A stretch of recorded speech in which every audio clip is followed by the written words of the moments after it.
Somewhere at the top of this hill is an epic view of a landscape that I tried to do a painting of on that Nature Journal show a while ago, but I was defeated by the intense wind. There is some wind today, but it's nowhere near like it was that first time. So I'm back for round two to try to paint this amazing landscape.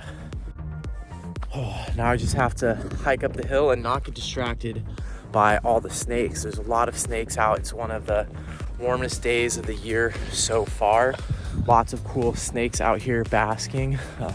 Would be really fun to get distracted by those or all the cool wildflowers. But that's one of the things you have to figure out with your nature journaling is when to let your attention drift to new things that you're noticing, because nature is very distracting, and when to really focus in on that target that you have, whether it's an animal, a certain nature journaling technique that you want to practice, or in this case, a landscape I've been wanting to paint for a really long time. Have you ever experienced that where you want to focus but you can't, or you are too focused to notice interesting things that come up? It's a spectrum, so learn how to adjust the dial on that spectrum of attention.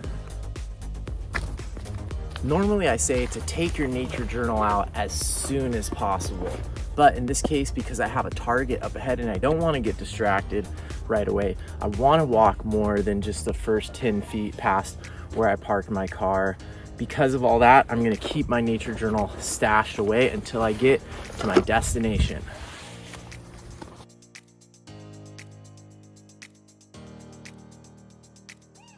Well, you might be thinking, those are beautiful views right there behind me. Why don't I just do a watercolor landscape painting of one of those? Well, the thing is, what makes a beautiful view for your eyes doesn't necessarily make a beautiful subject for a watercolor painting. And that's something I talk about a lot more in my in-depth Skillshare class on watercolor landscape painting. But what you can see so far right now, it doesn't really have the compositional elements that we want for a good landscape painting. But just wait till you see the spot I'm about to get to right here, and you'll know why I risked everything to come up here last time. And even though I failed, it was worth the attempt, because this is a really special view and great composition for a landscape painting.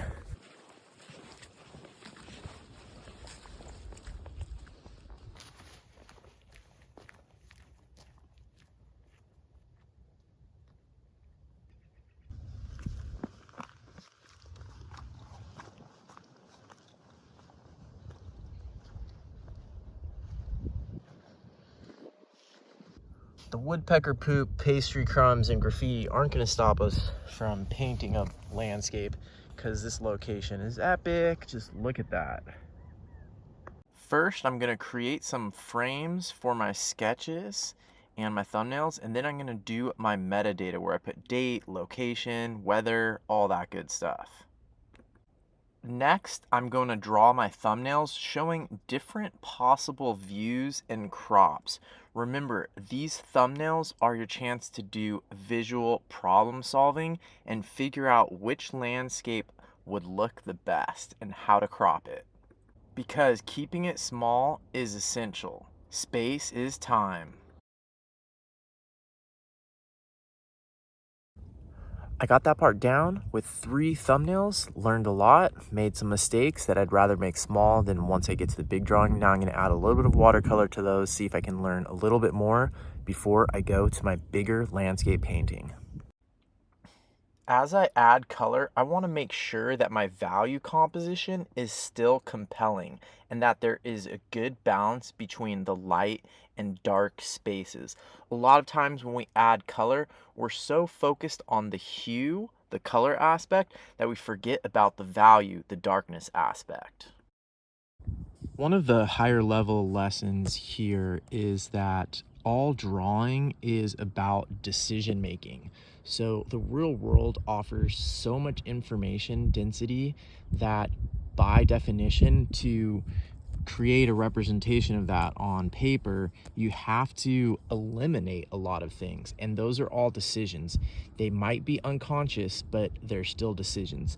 By making them more consciously, we can make better art. So for example, one decision that I could make here is, how interested am I in the weather today, the specific sort of atmospheric stuff going on, specifically with that fog in the background?